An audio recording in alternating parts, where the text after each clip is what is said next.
Hi, Karla here. Welcome back to my channel where I like to find the fun and magic in everyday things. So autumn is a wonderful time of year. I mean, it is gorgeous out there, but it also marks the beginning of cold and flu season. Everywhere I look, everyone is getting a cold or a flu or some sort of upper respiratory something or another. And my family is not an exception to that. When my daughter and her family all came down with colds, I knew I had to make an elderberry syrup. Why an elderberry syrup? Well, I will tell you. So come join me. I'll not only tell you why elderberry syrup is perfect for cold and flu season, I'll even share a wonderful recipe that I found that you and your family is going to love because it's delicious. All right, come on and let's have some fun.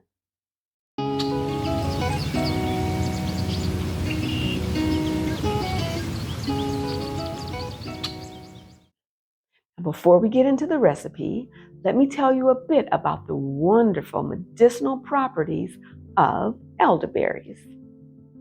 Elderberries have been used for more than 1,000 years for many things, including arthritic pain relief.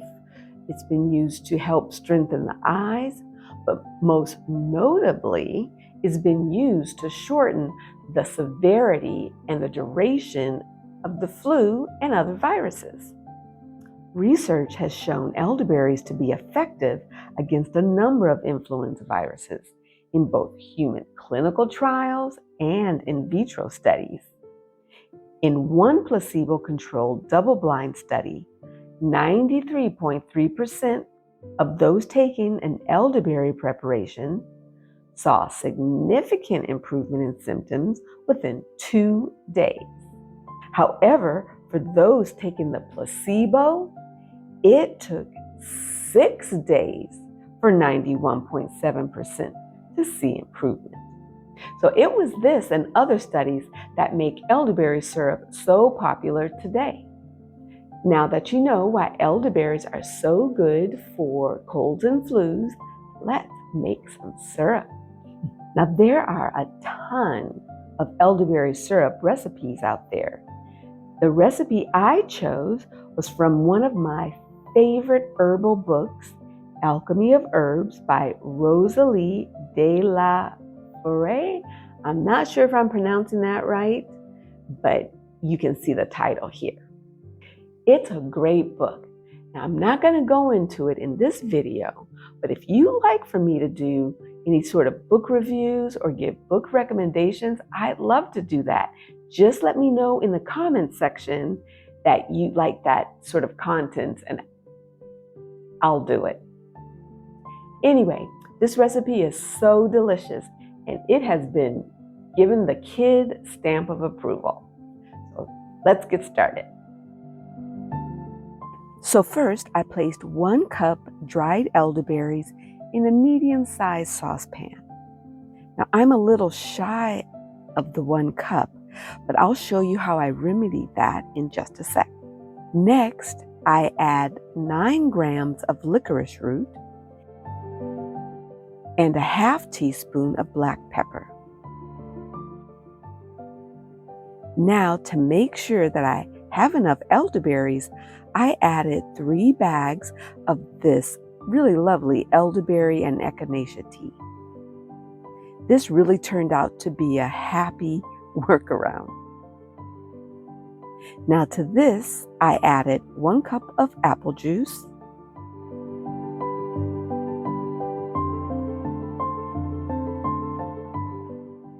and 2 cups of water.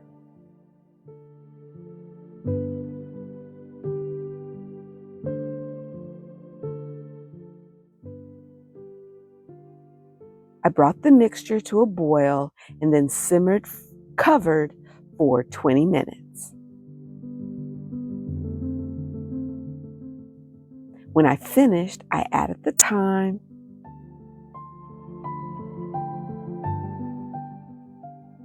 and rosemary. Now, the recipe calls for dried rosemary, but I only had fresh, so I added a bit more than the 2 tablespoons called for in the recipe. Now, I let that steep, covered for another 5 minutes. Then I strained it into a bowl. Now, you can use cheesecloth or some other thin cloth, but the idea is to squeeze out as much of this wonderful juice that you can.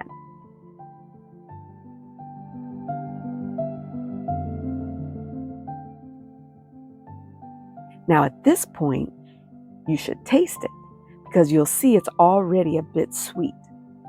So you get to add honey to taste. But just remember that the amount of honey that you use will determine how long it lasts in the fridge.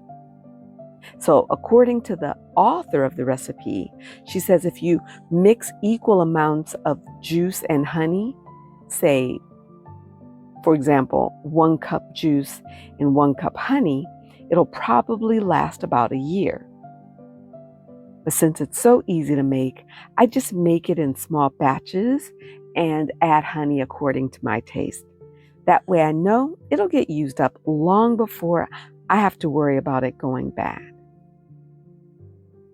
Now it's time to bottle and label. Now about the dosage.